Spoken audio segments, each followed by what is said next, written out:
I really have to get rid of her. May gusto ka ba sa apo ko? Sir, malabo yun, sir. Kanino? Kay Eliana. May iba na siyang mahal. Pinili niya yung Julian. Hindi sige. Isama sila nung lalaking pinili niya. Iba pa rin talaga kapag yung pamilya mo yung kasama mo. Kaso, paano ko naman sila makikita? May panahon para sa lahat ng bagay. At tagal na panahon ko na silang hinihintay sa buhay ko eh. Sabihin mo nga kay Eliana, bilisan niya yung gown. Bakit ako? Lang naman ako! Anong utusan ko sarili ko? Sikip naman nito. Halos hindi na ako makahinga. Ano yan? Ano yan sa likod mo? Balat lang to. Patingin nga. Huwag mo na tingnan, Marga. Sigurado kung mandidiri ka lang. Eliana, ano ba tinatabago sa akong Marga? Pinapatawag ko si Eliana sa'yo. Late na ako! Hindi ko alam kung bakit ka nagkakaganyan. Pagod na ako eh. Kaya pwede ba tigilan na natin to? May nakita ko parang something sa likod ni Eliana eh. Something? Mukha siyang kaliskis. Kaliskis? Ano siya? Isda?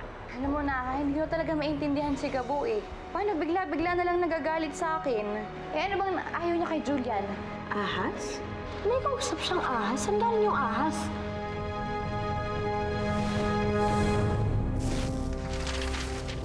May ahas sa likod si Eliana? Galing sa likod niya yung ahas?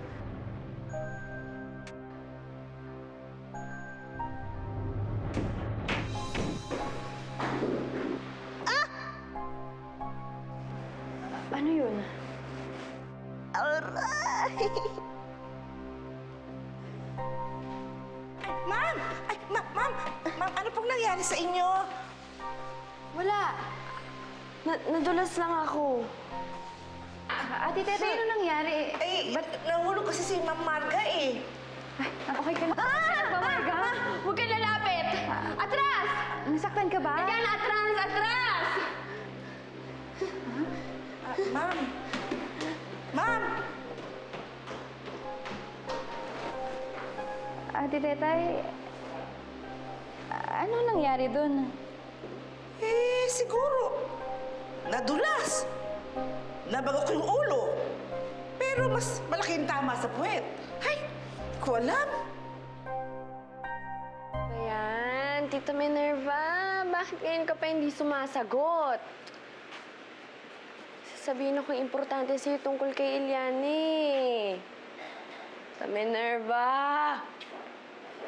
Tara, hindi pwedeng hindi umabot ang mga shows ko. Next week na ang fashion show. Ano isusot ng mga modelo ko? Pinaliwanag ko na nga ho yan sa mga tauhan ninyo. Masyado raw komplikado yung mga patterns. Tapos rush pa. Kung gusto niya, baguhin na lang natin yung mga designs. Ma-excuse me lang po.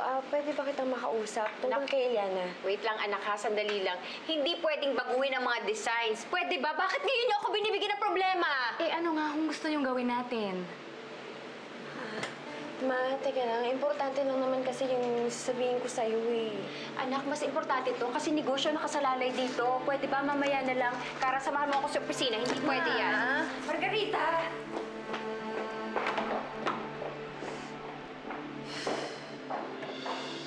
Mag-isa ka na naman, Marga. Ano ang gagawin mo sa babaeng ahas na yun? Hindi naman siya pwedeng awayin.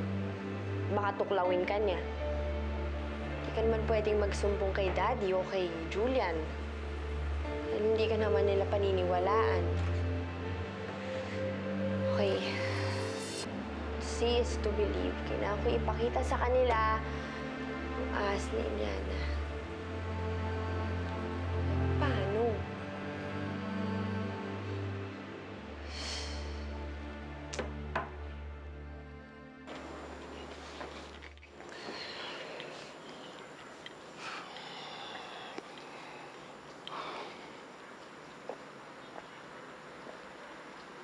Hating gabi na. Sir. Hindi ka pa natutulog.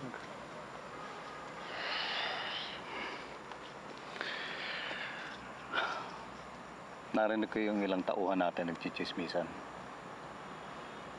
Nagkaroon daw kayo ng pagtatalo ni Eliana. Sir, ang kulit kasi niya eh. Kitang umiiwas na nga ako, tapos, ayun, napuno ko, pinarangka ko. Alam mo, Gabo, hindi manghuhula si Eliana. Hindi nyo nababasang nasa isip mo. Sa mga mata niya, magkaibigan kayo. Malamang nagugulong siya sa mga kinikilos mo. Yun nga yung mahirap, sir eh. Hindi marunong makiramdam si Eliana eh. Naintindihan kita. Nasaktan ka. Pero yan ba talaga gusto mong mangyari? Ang mawala ang kaibigan mo sa'yo?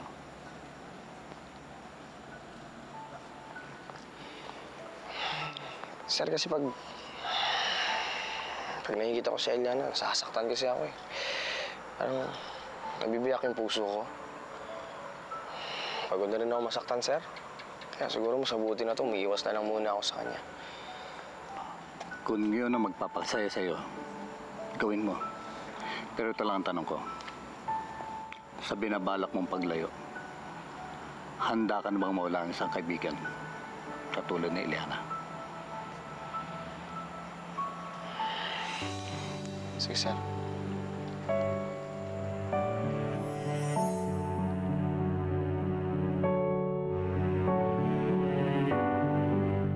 Gabo, ano yun? Wala. Parang may nahulog na bituin. Tawag doon, bulalakaw.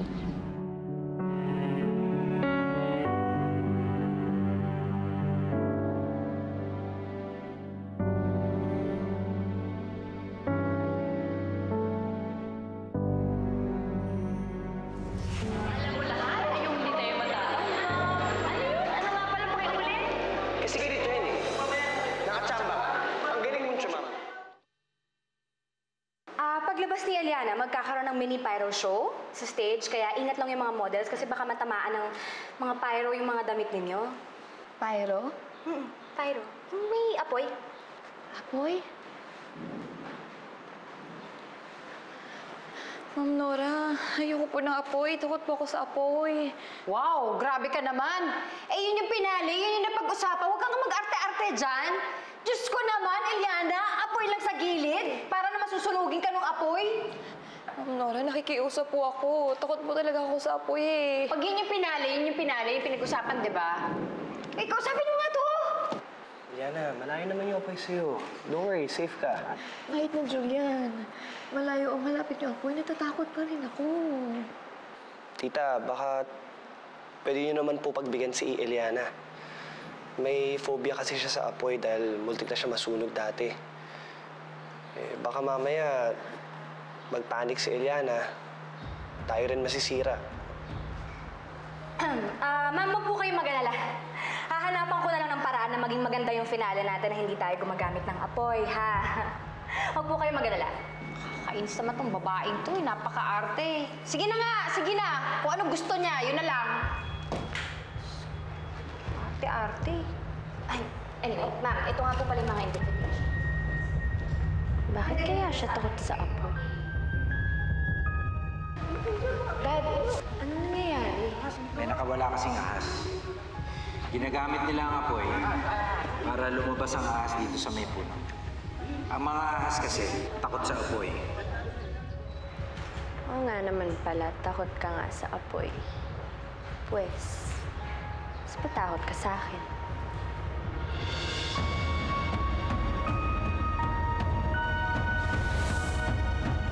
Sige, ibaba niyo na lahat yan at ipasok niyo doon sa likod. Mang Samuel, Uy, Eliana.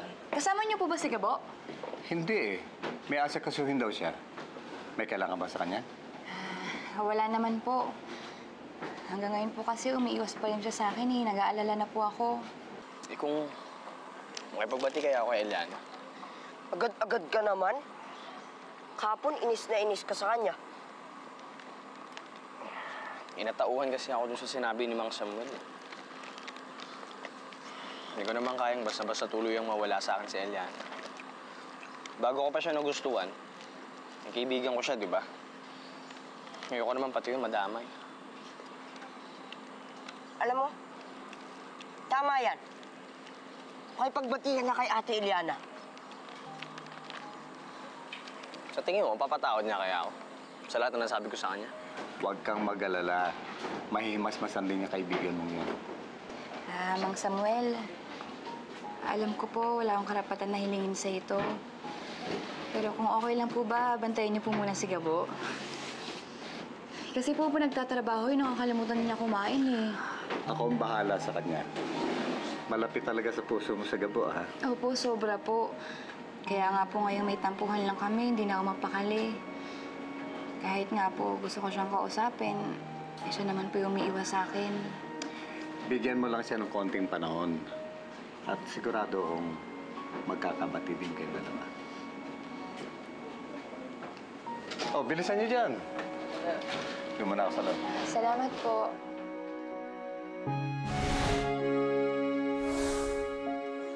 Sige na pala. Pasok na ako sa loob, ah. Teka lang, Diego po, nagtatanong ako sa'yo. Ibig sabihin ba ng pakikipag-ayos mo kay Ate Eliana, tanggap mo na rin yung shota niya na si Julian? Hindi. Hindi ko alam. Hindi naman ganun kadaling tanggapin yun, eh. Eh di ba kapag mahal mo isang tao, dapat natuto ka rin magparaya?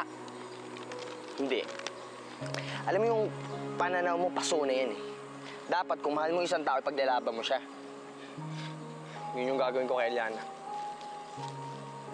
Kahit man lang yung pagkakaibigan namin.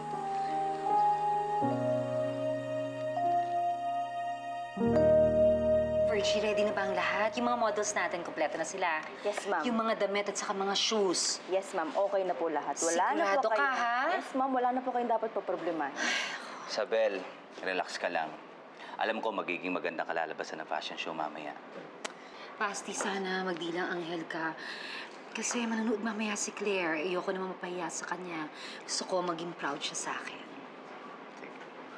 Oh, Virgie. Yes, ma'am. O ano, ayos na ba ang lahat para mamaya? Yes, ma'am. Everything is set. Wala na rin po kayong dapat poproblemahin. Edi, mag-bihis na tayo. Bakit? Saan ka pupunta? Eh, sasama ako sa fashion show. Nakalimutan mo na ba? May TRO ka kay Eliana. Hindi ka pwede doon. Eddie, karapatan ko ang dumalo sa okasyon na yon. Baka nakakalimutan mo, una tayong naging member ng Metro Business Club bago dyan sa Serpentina na yan. Abay, karapatan kong dumalo doon. Kung ayaw nila akong lumapit kay Eliana, eh di si Eliana ang huwag nilang padaluhin doon. Ma, pa, wag na kayong mag-away. Sige, kakausapin ko si Eman. Pakikiusapan ko siya na kung pwede kayong dumalo. Pero ma, ipangako niyo muna sa akin na hindi niyo lalapitan si Eliana at wala kayong gagawin sa kanya ng kahit na ano. Oo! Oo!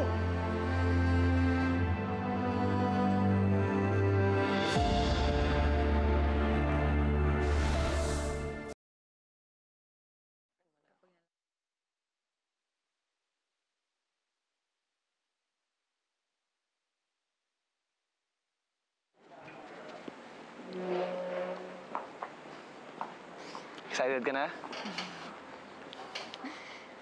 Oh, ikaw talaga. Bakit?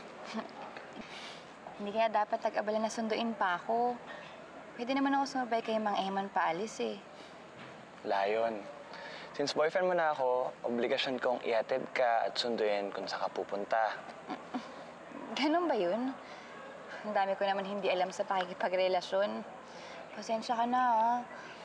Di ba sinabi ko naman sa'yo, unang beses ko to. Okay lang yun.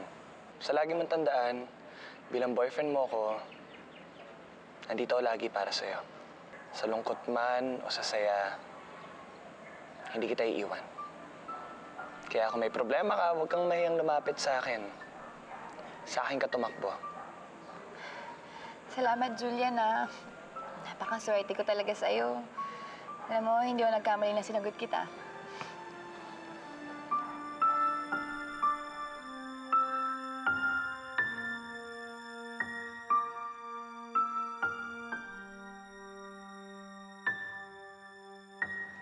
Tara, baka ma-late pa tayo sa fashion show eh. Sige.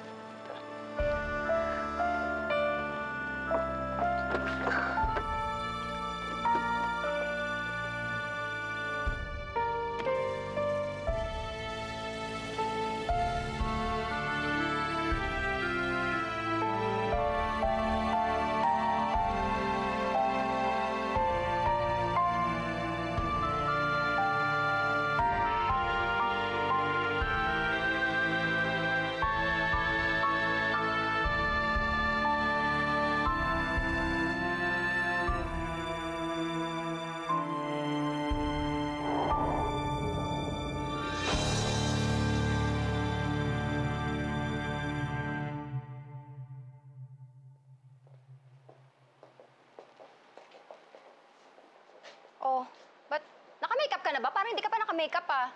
Magpaayos ka nga ng ayos dyan. Ano ba yan? Bilisan nyo. Asan si Eliana? Kasama na naman ni Cara. Pwede ba tawagin mo doon at sabi mo tama na yung pag-practice ng rampa? Uumpisa na maya-maya eh. Ma'am, dito po tayo. Dito po tayo, ma'am. Ito po ang space natin. Oh, Okay na ba kayo dyan? ang mga gamit ha? Bantayan.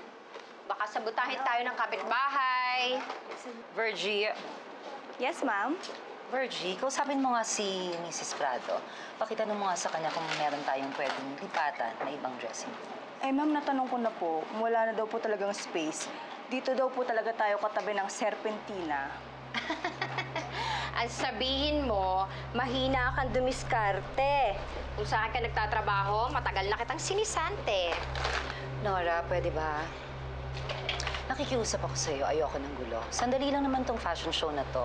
Ano ba naman yung subukan nating pakisamahan ng isa't isa? Ayoko nga. Bakit? Nauna kami dito, Isabel. Ngayon, kung wala kayong pwesto, maluwag ang banyo. Doon kayo. Ano bang problema mo, Nora? Threatened ka ba talaga sa amin? Threatened! Ako mati-threatened sa'yo? Bakit, Isabel? Ha? Bakit? Mukha ba akong insecure? Ha? For your information, mas magagaling ang tauhan ko. At saka, alam naman natin na matataob talaga namin ikaw at ang Cascabel designs mo. Hello? At saka, alam mo naman, alam ng lahat na ikaw, palpak lahat ng designs mo. Eh, yung anak mo nga, hindi mo magawa ng tama. Damit mo pa kaya? Huwag mong matamay-tamay ang anak ko dito. Bakit? Totoo naman sinasabi ko. Di ba? Hindi naman normal ang anak mo. Manang-mana sa'yo.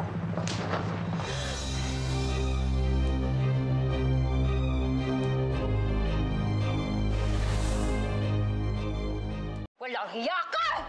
Sige! Ay, subukan mo. Hindi lang yan ang aabutin mo. Ha? Ano?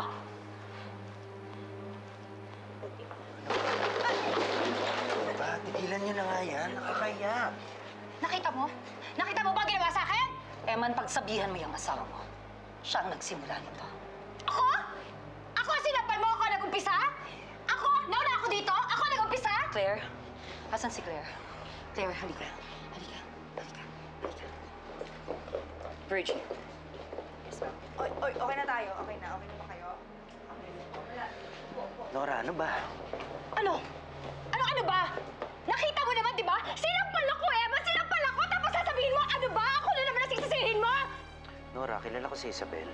Hindi ka niya aawain kung hindi mo siya uudyukin. Ah, ganun! Paulit-ulit na tuwing may gulo, siya ang pinapanigan mo! Ano ba naman, Nora? Pwede ba huwag na tayo mag-skandalo dito? Nakakahiya sa mga tao.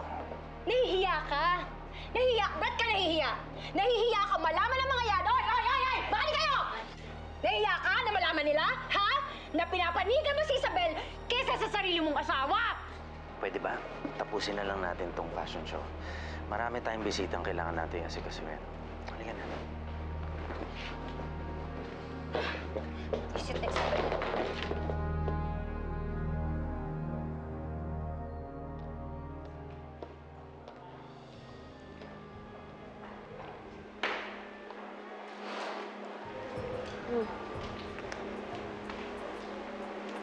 Para saan to, ma'am? Alam mo na. Marga, ano meron? Wala. I was just giving the technician instructions.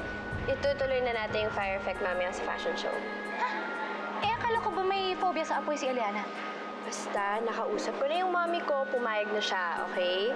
Tsaka sayang naman yung plano mo kung di natin itutuloy, di ba?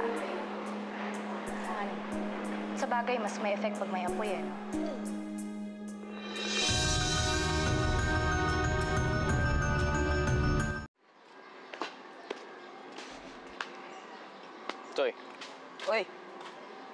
maaga man mang umuwi. Nabasa niyo na ba? Nagbati na kayo ni Ate Eliana, no? Hindi pa nga eh. Hindi pa kami nakapag-usap. Ano kasi yung asungot na Julian na yun. O ano ngayon? Di naman siya yung pinunta mo dun eh. Basta. Aminin mo. Nagsiselos ka pa rin sa kanila, no? Oo na, nagsiselos pa rin ako. Sabi ka grabe. Hindi ko pa rin kasi kayang makita magkasama sila. Sakit eh. Kaya nagpasya ka hindi mo na makipag-ayos kay Ate Eliana? Makikipagbati naman ako eh. Pero hindi muna ngayon. Mahanap pa ako ng tiyempo eh. Yung mag-isa lang siya. Yung wala yung Julian na yun. Kailan pa? Diba? Mamaya, kailangan ka na pala ni Ate Eliana. Di mo lang alam. Ang ganda ba ng damit ko, Claire? Oh, di ba? Bonggang-bongga. Cute. Oh, thank you. Teka, bakit wala kang ipit? Ay, teka lang, pilihan kita. Ito kaya? Ay, gusto mo to? Sige, ito na lang. Tingin nga. Ayan, ang ganda-ganda naman ni Claire. Patingin nga. Smile. Wow! Sweet niyo naman. Marga, nananahimik na kami. Huwag na sana kaming guluhin. Ay, sino bang nagsabi na manggugulo ko? I just came to wish you good luck sa fashion show mamaya. Ganun ba? Salamat, Siguradong sigurado ako magiging isang malaking pasabog ang pagrampa mo mamaya.